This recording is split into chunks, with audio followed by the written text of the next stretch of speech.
रहेंगे। जी एथियस साहब। जी अस्सलाम वालेकुम। जी वालेकुम सलाम। आप वालेकुम एथियस्ट हैं भाई? अस्सलाम जनाब। जी मैं एथियस। अच्छा, वो कैसे भाई, वो सवाल कितना मजे का होता है, आप बॉर्न एथियस्ट है? ये वाला सवाल जी जी, ये देखे ना, मैंने अब उन पे सलाम भेजा है ना। वालेकुम अस्सलाम उन्हें कहा है, इस एतबार से कि इनसे अगर अच्छी बात हो गई तो फिर सलामती का मतलब ये है कि ये अल्लाह के दायरे रहमत में आ जाएं, और अगर ना हुई तो कुरान कहता है कि फिर कुछ लोग ऐसे होते हैं कि उनको दूर से कहो सलाम है, तो दोनों तरफ इसका इतलाक हो जाएगा। एथियस साहब कैसे हैं आप? जी मैं ठीक हूँ, आप कैसे? बहुत अच्छे हैं। कैसा चल रहा है एथियज़म आजकल? नहीं, मैं उन एथियस नहीं हूँ। फिर मैंने आपके एथियज़म को पूछा कैसा जा रहा है आजकल? हाँ, मेरा तो ठीक जा रहा है। अच्छा। चले फरमाएं, कैसे एथियज़म बेहतर हुआ आपका इस्लाम से? नहीं, बेहतर वाली कोई बात नहीं है। बेहतर क्योंकि जो मतलब सिस्टम्स हैं वो तो अलग अलग बहस है, लेकिन मतलब गॉड का कोई प्रूफ नहीं है। मैं तो इस वाले से एथियस्ट हूँ ओके कि ओके, ये तो आपका व्यू हो गया ना, देयर इस इज पे नो बेहतरी क्या रीजन होगी? के गॉड एग्जिस्ट करता है, या मतलब हमें मानना जरूरी है ये ये तो इसका। इन्फॉर्मेशन होगी ना, एथियस्ट यही कहा करते हैं, लेकिन इसमें कुछ चीज़ ऐसी होगी ना जो इस्लाम से बेहतर भी है।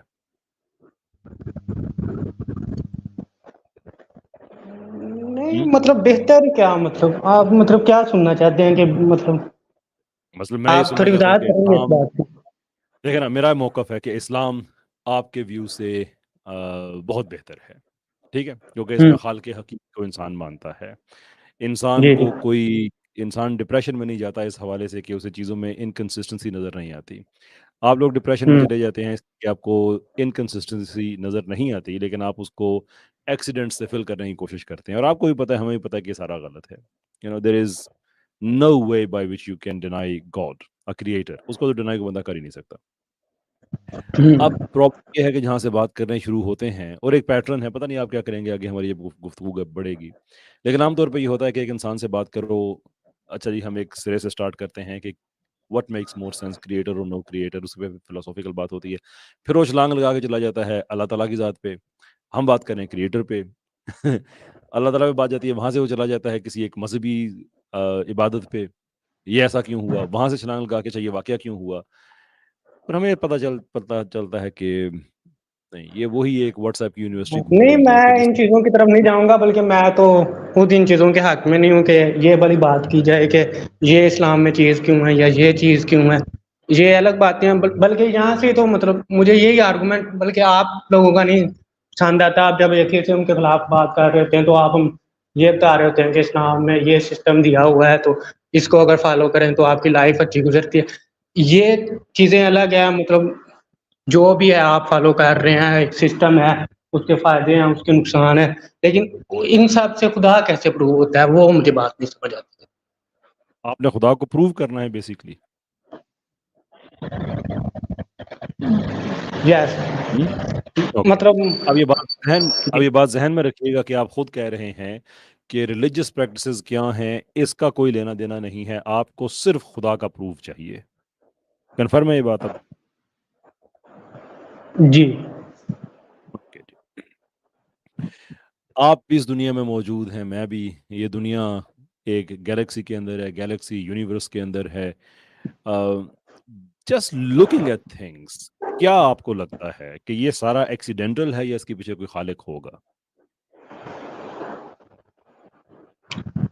खालिक तो नहीं है लगता, प्लाजिबल नहीं लगता मुझे कि खालिक हो।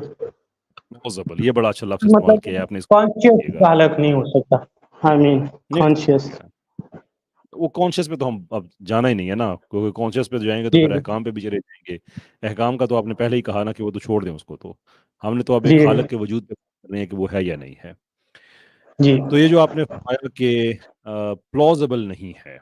अच्छा, प्लॉज़िबल नहीं है, मुझे ये बताइए जी कि इस कायनात के अंदर there is a certain place, so for example Goldilocks, and that is where our earth is, ये महज इत्तेफाक हो सकता है कि ज़मीन का चांद के साथ जो रिलेशन है वो ऐसा है, उस एग्जैक्ट डिग्री पे है, विच इज़ 23.5 डिग्रीज टिल्ट, कि वो ज़मीन के पानियों को खींच के ज़मीन में सैलाब भी नहीं लेके आता, और इतनी तहरीक भी रखता है कि ज़मीन में इंसान के मौसम भी बदलते हैं। जस्ट लुकिंग एट दैट सिर्फ एक इंफॉर्मेशन बिट है। क्या आपको लगता है कि इसके पीछे कोई कॉज ऐसा होगा जिसने इसको डिजाइन किया है, या महज हादसा लग रहा है आपको? नहीं, आप जो है देखें ना, सिलेक्टिव लफ्ज इस्तेमाल करते हैं, मतलब हादसा, मतलब वो जिस सेंस में आप इस्तेमाल करना चाह रहे हैं वो अलग चीज की तरफ है, लेकिन आप अपनी मर्जी का मतलब इस्तेमाल कर लें, मैंने तो नहीं कहा कि मेरे वाले ही करें आप। मसलन अगर ये वाला डिस्टेंस ना होता, कुछ और डिस्टेंस होता, जो भी है मून का और अर्थ का जो भी रिलेशनशिप है, या अर्थ का जो या सन के साथ है, वैसा ना होता, उसके अलावा कुछ होता, तो कुड बी डिफरेंट यूनिवर्स, कुछ डिफरेंट दुनिया हो सकती थी, लेकिन इस सब में क्रिएटर कहाँ से आता है? आपका अगर बेस्ट आर्गुमेंट ये है कि एक डिफरेंट दुनिया हो सकती थी, तो कोई एविडेंस आपके पास है कि कोई और भी यूनिवर्स, कोई और भी दुनिया हो सकती थी और वो इस वजह से डिफरेंट होती है जैसी ही होती?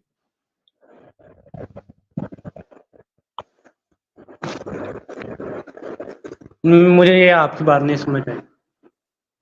मैं दोबारा एक्सप्लेन कर देता हूँ कि जी। आपके सामने मैंने आपके सामने सिर्फ चांद और ज़मीन का बाहमी रब्त रखा है, जिसका जवाब जी। आपने ये दिया है कि वेल कोई और भी दुनिया हो सकती थी, कोई और भी यूनिवर्स हो सकता था। ये नहीं कि चांद का रिलेशनशिप दुनिया से और हो सकता था, चांद बड़ा हो सकता था, छोटा हो सकता था, उसका हम्म। टिल्ट ये सारा डिफरेंट हो सकता था। तो इसका जी। कोई एविडेंस आपके पास है कि अगर वो डिफरेंट होता तो फिर भी दुनिया ऐसी ही होती, उसके अंदर इंसान ऐसे ही रह रहे होते, यानी ज़िंदगी को ऐसे एकोमोडेट करता हमारा सारा? कर भी सकता था और नहीं भी कर सकता था। एविडेंस क्या है इसका? मतलब एविडेंस यही है ना कि ये जो भी है, जो भी सेटिंग है, उस उससे ये सब कुछ इवॉल्व हुआ है, जो भी है, ये लाइफ है, जो केमिस्ट्री है, ये है। इसके अलावा अगर कुछ और होता तो कुछ और होता, मतलब आई डोंट नो के, मतलब मुझे ज्यादा तो नहीं पता, लेकिन आई कैरेट के कुछ और होता तो कुछ और होता, लेकिन कुछ और होने का क्या एविडेंस है आपके पास?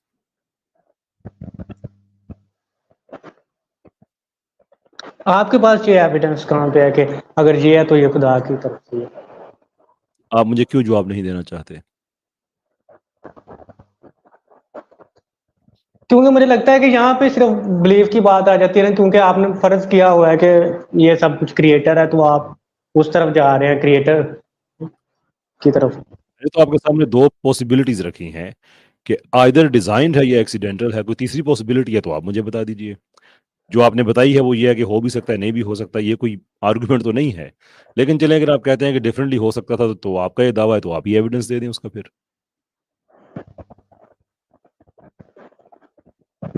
मतलब अगर फॉर एग्जाम्पल ग्रेविटी की वैल्यू कुछ और होती, मतलब जो भी है, ये जो फंडामेंटल फोर्सेस हैं यूनिवर्सेस की, जो भी है, अगर उनकी वैल्यूज कुछ और होती तो नहीं हो सकती थी, ये क्यों नहीं मुमकिन इनकी वैल्यूज कुछ और हो? मतलब आप कैसे कह सकते हैं?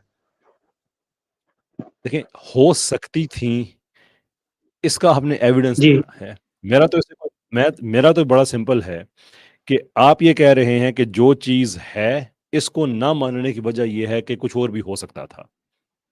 ये इस कन्वर्सेशन के बाद जब आप अपने बेड पे लेटे तो इस आर्गुमेंट की क्वालिटी पे गौर कीजिएगा कि कितना अच्छा आर्गुमेंट दिया है आपने, कि जो है उसको ना मानने की एक वजह ये भी है कि कुछ और भी हो सकता था। खैर, एनीवे, तो मैं आपसे ये चले। जानना चाह रहा हूँ कि एक चीज तो है, हमें नजर आ रही है कि ये दुनिया है, ये चांद है, हम्म। ये इन दोनों का रिलेशनशिप है। ग्रेविटी इतना ज्यादा एक दूसरे को ग्रेविटी इन दोनों की एक दूसरे को कितना मुतासिर कर रही है, and everything else that goes with it, और उसकी वजह से इस दुनिया में जिंदगी मुमकिन है। तो मैंने तो यहाँ से सफर करना है ऑल द वे मैस और एनर्जी की डिस्ट्रीब्यूशन तक, अराउंड 13.7 बिलियन ईयर्स अगो। चांद से तो हमने सफर शुरू किया है, अभी तो हम जाएंगे न्यूट्रॉन स्टार्स तक, अभी हम जाएंगे ये जो हमारा गोल्डी लॉक्स जिसे हम कहते हैं, या इवन जो एंथ्रोपिक प्रिंसिपल है, why it works the way it does. अभी हम जाएंगे मिसाल के तौर पे कि जो हमारी अट्रैक्टिव और रिपल्सिव फोर्स है, ये इतनी बैलेंस क्यों है? अभी हम जाएंगे कि ज़मीन के आगे सैटर्न एंड अदर जो सियारे हैं वो इसके इतने प्रोटेक्टिव मोड में क्यों हैं? अभी हम जाएंगे कि ज़मीन का जो इस वक्त साइज है ये इतना ही क्यों है? बिकॉज वी नो कि ये साइज अगर बड़ा होता तो भी ज़िंदगी यहाँ पे वजूद में ना होती। अगर ये साइज छोटा होता तो भी ज़िंदगी वजूद में ना होती। अगर हमारा सूरज थोड़ा सा बड़ा होता तो भी ज़िंदगी वजूद में ना आती। अगर ये थोड़ा सा इसका साइज डिफरेंट होता, बड़ा हो या छोटा हो, तो ज़िंदगी वजूद में ना आती। So I am going to ask you step by step कि हर चीज जैसी है उससे थोड़ी सी अगर उसको आगे पीछे कर दिया जाए then life would not exist as we know it. मैं सिर्फ ये देखना चाहता हूं कि आपका हर चीज पे जवाब सिर्फ यही है कि नहीं ये महज हादसे हैं या कुछ और भी हो सकता था, और क्या आप उन जवाबों से मुतमिन हैं, या आप एक स्टेज पे आके कंसीड कर देंगे कि यार एक दो चीजें तो एक्सीडेंट हो सकते हैं, एक दो तो हो सकते हैं, ये सारे एक्सीडेंट्स नहीं हो सकते। I just want to hear that from you कि आप फिर भी एक्सीडेंट थ्योरी पे रहते हैं या क्रिएटर थ्योरी पे जाते हैं। नहीं, मैं इसी पे रहूंगा, क्योंकि देखें आप मतलब जो बात कर रहे हैं, जो भी है, जैसे भी ये तो है बिलीफ हो इस गया ना, दुनिया की जो है नहीं।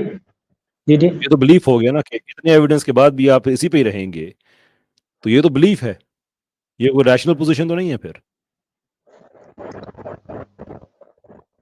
नहीं, ये रैशनल पोजीशन ही है मेरी, मैं इस रैशनल ये समझता हूँ। अगर अगर आप मुझसे ये कहें कि आप ये जी। साबित कर सकते हैं एविडेंस के जरिए कि खुदा नहीं है, और उसका जवाब मैं आपसे ये दूं कि मैं तो फिर भी यही कहूंगा कि खुदा है, तो आप उसे रैशनल पोजीशन कहेंगे?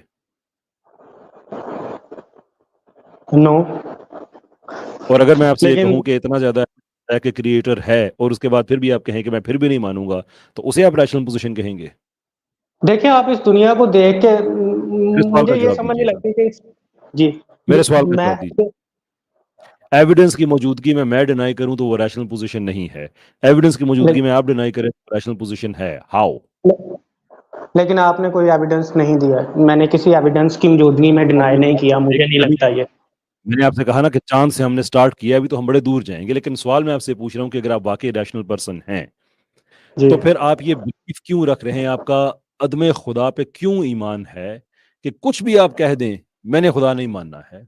How are you a rational person then? नहीं, मैंने ये कहीं भी नहीं कहा कि आप जो कहेंगे, मैं भी मेरे अभी आप मतलब वैसे। आप अपनी पोजीशन चेंज करना चाहें तो मुझे खुशी होगी कि उससे पढ़े लिखे हुए लोगों का एक माइंडसेट सामने आता है कि ठीक है हम नहीं, पोजीशन को मैंने इम्प्रूव करके जी, मैंने किसी फ्लो में कह दिया होगा, लेकिन मेरा मेरा ये हरगिज़ मतलब नहीं है कि मैं कोई, अगर मुझे एविडेंस मिलेगा तो मैं पोजीशन चेंज नहीं करूंगा। ओके चलें, बैक टू द जी। Topic then. चांद पे हमारी बात है कि ये चांद थोड़ा सा बड़ा हो, चांद थोड़ा सा छोटा हो, चांद जहां पे है उससे थोड़े से नजदीक हो या उससे थोड़ा सा दूर हो, in any variation life will not exist as we know it. What do you think, chance or design?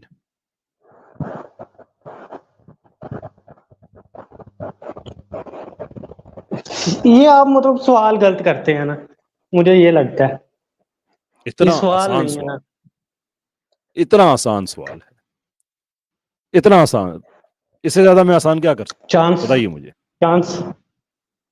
Chance, ये हो चांस। गया चांस, ठीक, ठीक है, ये हो गया चांस, जी। मान लिया आपकी बात। जी। ओल्ड अर्थ और थिया का आपस में कोलिजन होता है तो उसका कुछ हिस्सा जमीन पे रहता कितना। है और कुछ हिस्सा चांद बन जाता है, और वो बिल्कुल ऐसे ही जैसे स्नूकर का एक मास्टर स्ट्रोक होता है कि एक बॉल दूसरे से लग के डिफ्लेक्ट होके ऐसी जगह पे रुक जाता है जहां पे आपकी गेम आगे बढ़ती है, कि अगर आगे पीछे चला जाए तो आपकी गेम आगे नहीं बढ़ेगी, you will not have the angle.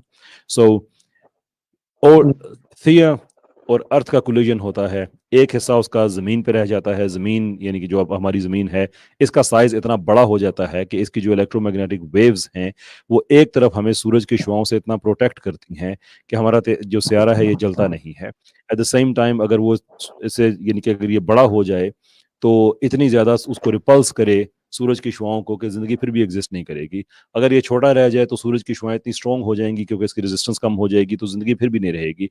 और जो हिस्सा इसका अलहदा होकर चांद बन गया है वो भी एग्जैक्टली ऐसी उसकी टिल्ट एंगल हुआ है और ऐसी जगह पे जाके वो रुका है कि जमीन पे जिंदगी उसने अकोमोडेट की हुई है। So now we have two pieces of evidences, three basically, कि हमारी जमीन, इसका साइज, इसकी इलेक्ट्रोमैग्नेटिक वेव्स, सूरज का साइज, चांद का साइज, चांद का एंगल, सारी चीजें इकट्ठी करें। अब आपको ये सारे के सारे चांसेस लग रहे हैं, एक्सीडेंट्स लग रहे हैं, और यू थिंक तो क्या इट लुक्स लाइक तो आप ये कहना चाह रहे हैं कि ये सब कुछ कॉन्शियसली हो रहा है सिर्फ लाइफ को अकोमोडेट करने के लिए? जो मैं कहना चाह रहा हूँ वो मैंने बड़ी वजाहत से कह दिया है। अब आपकी बारी है। What do you think? Chance, accident यानी कि, या क्रिएशन? चांस। चांस। आपको एक सियारे पे जिंदगी वजूद में आने के लिए कितनी चीजें चाहिए होती हैं, पता है आपको? डजंट मैटर, आई थिंक जितनी भी चाहिए हो। That was a lot actually. इसलिए कि फॉर फार टू लॉन्ग आप लोगों का नजरिया काल सैगान से लेकर ये था कि जिंदगी का वजूद सिर्फ दो चीजें को रिक्वायर करता है, that is your sun, the existence of it, and the distance from the sun. तो दो चीजें तो चांस हो सकती है ना, कि दो चीजें बाई चांस हो गई तो जिंदगी वजूद में आ गई, जी। ऐसा ही है। पर now as the science goes on, तकरीबन 50 के करीब चीजें ऐसी हैं कि उनमें से अगर एक भी अपनी जगह से वेरिएशन में चली जाती है तो जिंदगी एग्जिस्ट नहीं करेगी। You want me to believe कि ये नियरली 50 चीजें जहां पे खड़ी हैं, जिस प्रिसिजन के साथ खड़ी हैं, ये सारे का सारा एक्सीडेंटल है? लेकिन वो आपकी भी पोजीशन यही है ना कि आप इतनी बड़े जो सारी यूनिवर्स है, जो कुछ ऐसे मतलब हमारे रीच। क्या हुआ? जा चुके हैं खुद ही, इंटरनेट का कोई क्यों? इशू है। ले हुणी तो गल स्टार्ट हुई सी नहीं चंगी। आज चले